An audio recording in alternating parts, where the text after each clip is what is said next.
ball. Okay, stop.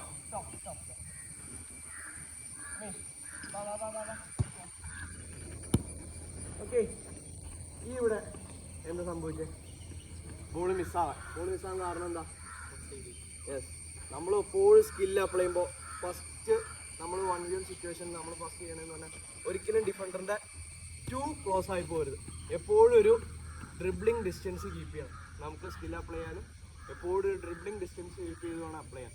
To close ആയി പോയാൽ ഡിഫൻഡറിൻ്റെ റേഞ്ചിൽ ഉണ്ടായെങ്കിൽ ഡിഫൻഡർ ടാക്കിൾ ചെയ്ത് ബോൾ വിൻ ചെയ്യും. അപ്പോൾ എന്ത് ചെയ്യുക, എപ്പോഴും ഈ ഒരു ഡ്രിബ്ലിംഗ് ഡിസ്റ്റൻസ് എപ്പോഴും കീപ്പ് ചെയ്യുക. Okay, next one, skill apply ചെയ്യുമ്പോൾ ഈ ഒരു മൂവ്മെൻറ്റ് നിൽക്കാണ്ട് കുറച്ചൊരു ഷോൾഡർ ഡ്രോപ്പിംഗ് മൂവ്മെൻറ്റ്സ് വരുന്ന ഡ്രിബിൾ ചെയ്യുമ്പോൾ. യെസ്, കണ്ടോ കോച്ചിൻ്റെ അപ്പർ ബോഡി മൂവ്മെൻറ്റ്സ് കണ്ടോ, ഷോൾഡർ ഡ്രോപ്പിംഗ് മൂവ്മെൻറ്റ്സ് പറ്റും. അപ്പോൾ കുറച്ചും കൂടെ സ്കില്ല് എഫക്റ്റീവ് ആവും. ദെൻ മൂന്നാമത് 1v1 ശ്രദ്ധിക്കേണ്ട കാര്യം, ഡ്രിബിൾ ചെയ്തു, ഡിഫൻഡറെ ബീറ്റൻ ചെയ്തു, പിന്നെ ആക്സലറേറ്റ് ചെയ്യുക, മാക്സിമം ക്വിക്കായിട്ട് മൂവ് ചെയ്യുക.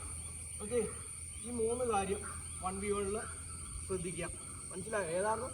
ഫസ്റ്റ് എപ്പോഴും ഒരു ഡ്രിബ്ലിംഗ് ഡിസ്റ്റൻസ് കീപ്പ് ചെയ്യുക. Second one, yes, upper body skill apply ചെയ്യുമ്പോൾ ഈ ഒരു upper body shoulder dropping movements വരിക.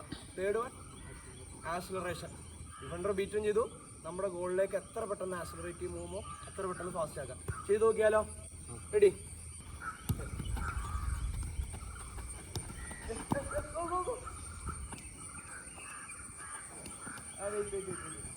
എന്തായാലും കട്ട് ചെയ്തിപ്പോൾ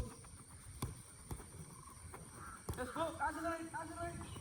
Yeah.